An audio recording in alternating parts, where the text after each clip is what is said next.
ध्यान देना,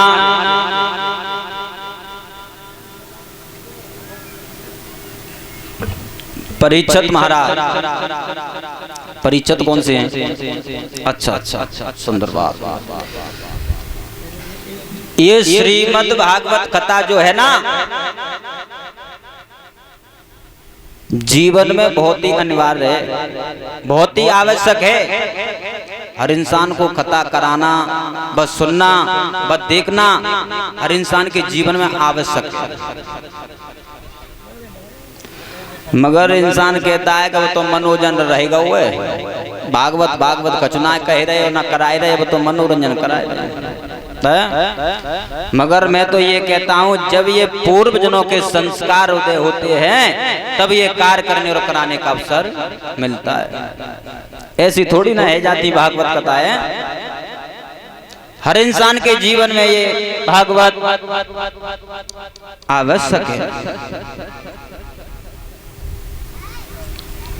और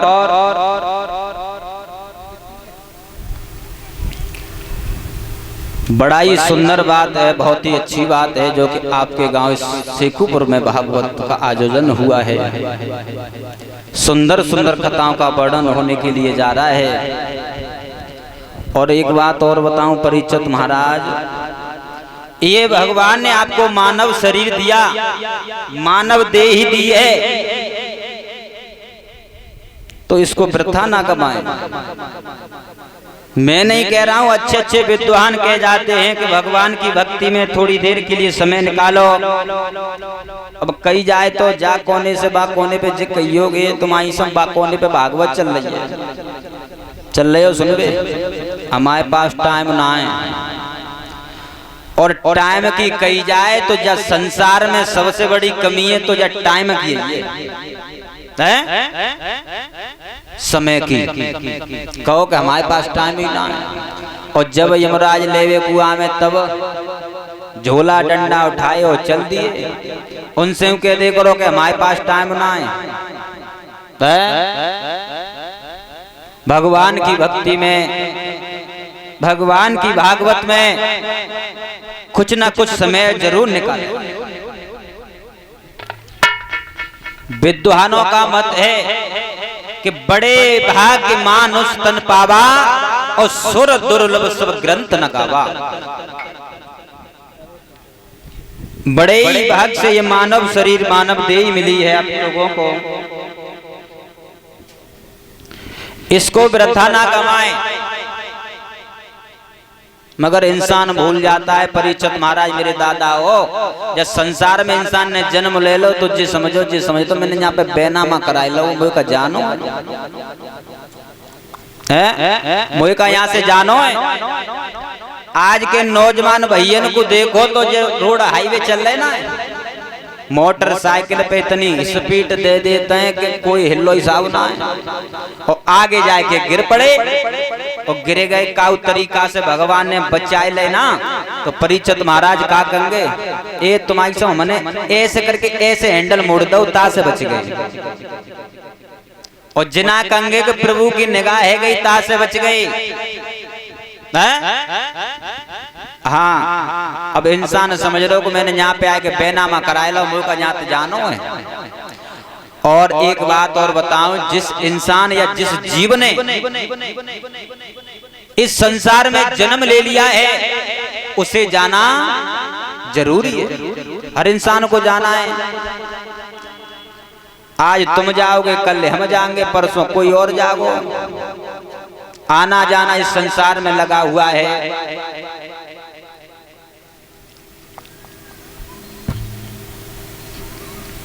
बड़ा ही सौभाग्य की बात परीक्षित महाराज मैं आपसे कहना चाहता हूं कि जो प्राणी सच्चे मन से और शांति पूर्वक से कथा को सुनता है उन्हीं का बेड़ा पार होता है।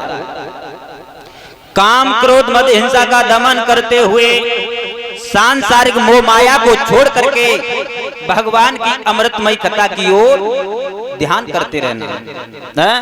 अब जे तो है ना है कि घर से के आए कथा की और यहाँ कोई फिर और कही जाए तो श्रोता 3 प्रकार के होते हैं। कछु तो परिचित महाराज जय देखवे आवत है कि शास्त्री है कैसे, और कछु जय देखवे आ रहे हैं कि ढोलक चिमटा कैसे बजाए रहे हैं, और कछु जेव देख रहे हैं कि आज शास्त्री के मुकाबले से जी सुनेंगे गलती कौन सी कर रहे हैं। हर प्रकार के श्रोता हैं, माफ करना मगर शेखपुर के हमारे जितने भी श्रोता हैं बहुत अच्छे हैं।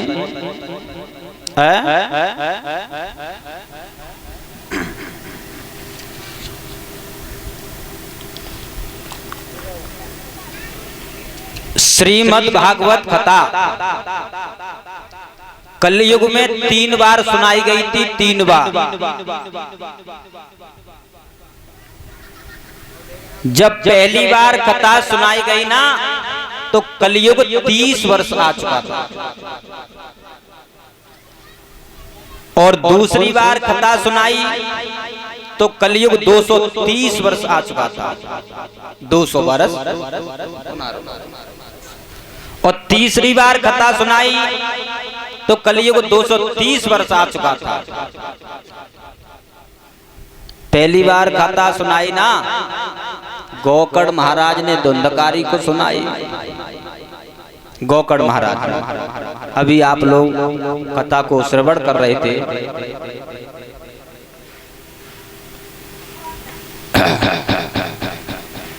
परिचित महाराज सूत जी महाराज ने सोनाकाद ऋषियों को कथा सुनाई, सुखदेव महाराज ने परीक्षित को कथा सुनाई। और जो प्राणी सच्चे मन से शांति पूर्वक से कथा सुनता है उसी का बेड़ा पार होता है। बोलिए वृंदावन बिहारी लाल की। ज्यादा समय न लेते हुए मन वाणी को पवित्र करते हुए भगवान की विमल कथा में प्रवेश करेंगे। उससे पहले मनवाणी को पवित्र कर लें। ताली बजा करके सभी भक्त बोलना।